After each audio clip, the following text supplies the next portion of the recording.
ಇಂದೇ ಡೌನ್ಲೋಡ್ ಮಾಡಿ ಮತ್ತು ನಿಮ್ಮ ನೆಚ್ಚಿನ ಶೋಗಳನ್ನ ಆನಂದಿಸಿ.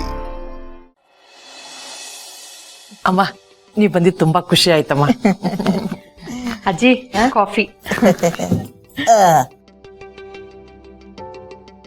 ಅವನೆಲ್ಲಿ ಆಪ್ತ ಮಿತ್ರ ತಲೆರಟೆ ನನ್ನನ್ನು ಇಲ್ಲಿ ಬರಕ್ ಹೇಳಿ ಅವನೇ ಕಾಣಿಸ್ತಾ ಇಲ್ವಲ್ಲ, ಎಲ್ಲಿ ಹೋದ?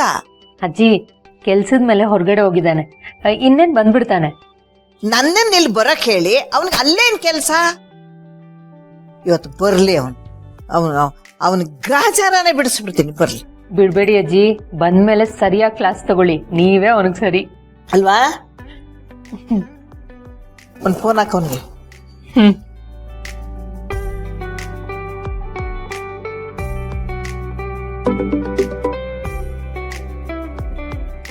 ಹೇಳಪ್ಪಣ್ಣ. ಆನಂದ್, ಎಲ್ಲಿದೀಯಾ? ಅಜ್ಜಿ ನಿನ್ಗೋಸ್ಕರ ಕಾಯ್ತಾ ಇದ್ದಾರೆ. ಪರ್ಣ, ಅದು ಒಂದು ಇಂಪಾರ್ಟೆಂಟ್ ಕೆಲಸ ಇದೆ, ಒಂದು ಪ್ರಾಬ್ಲಮ್ ಆಗ್ಬಿಟ್ಟಿದೆ ಕಣೆ. ಪ್ರಾಬ್ಲಮ್ಮಾ? ಏನದು?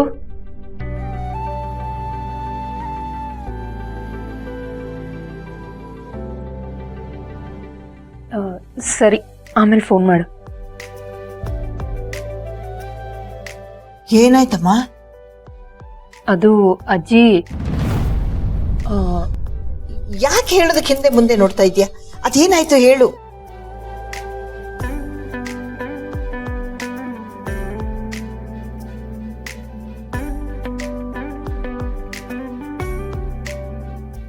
ಏನಮ್ಮ ಇದು ಹೀಗಾಗೋಯ್ತು? ಎಲ್ಲ ಸರಿ ಹೋಗುತ್ತೆ, ಇಬ್ರು ಒಂದಾಗ್ತಾರೆ ಅಂತ ಅನ್ಕೋತಾ ಇದ್ವಿ, ಇದೇನೋ ಬೇರೆನೆ ಆಗ್ತಿದೆ. ಇಷ್ಟು ದಿನ ಎದುರು ಬದ್ರು ಮನೇಲೇ ಇದ್ರು, ಹತ್ತಿರದಲ್ಲೇ ಇದ್ರು ಅಂತ ಸಮಾಧಾನ ಪಟ್ಕೊಂಡಿದ್ವಿ. ಆದ್ರೆ ಈಗ ಕಣ್ಣಿಗೆ ಕಾಣದೇ ಇರೋಷ್ಟು ದೂರ ಹೊರಟು ಹೋಗ್ಬೇಕು ಅಂತ ನಿರ್ಧಾರ ಮಾಡಿದಾಳಂತೆ. ಏನಮ್ಮ ಮಾಡೋದು? ಏನು ತೋಚ್ತಾ ಇಲ್ಲ. ಅಯ್ಯೋ ದೇವ್ರೆ, ಯಾಕಪ್ಪ ಹೀಗ್ ಮಾಡ್ದೆ? ಭೂಮಿಕಾ ಎಲ್ಲ ಗೊತ್ತಿರೋಳಾಗಿ, 4 ಜನಕ್ಕೆ ಬುದ್ಧಿ ಹೇಳೋಳಾಗಿ, ಅವಳು ಯಾಕೆ ಹೀಗೆಲ್ಲ ಮಾಡ್ತಿದ್ದಾಳೆ ಅನ್ನೋದೇ ಅರ್ಥ ಆಗ್ತಿಲ್ಲ. ಅವಳ ಮನಸ್ಸಿನಲ್ಲಿ ಏನಿದೆ ಅನ್ನೋದೇ ಗೊತ್ತಾಗ್ತಾ ಇಲ್ವಲ್ಲ.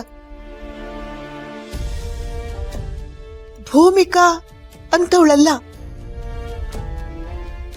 ಅವಳು ಯೋಚನೆ ಮಾಡದೆ ಯಾವ ನಿರ್ಧಾರನೂ ತಗೊಳ್ಳಲ್ಲ.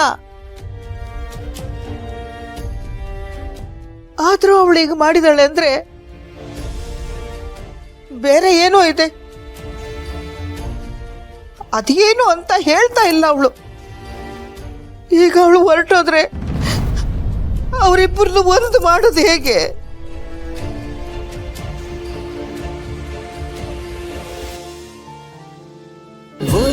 ಅಮೃತಧಾರೆ, ನನ್ನ ಅಮೃತಧಾರೆ.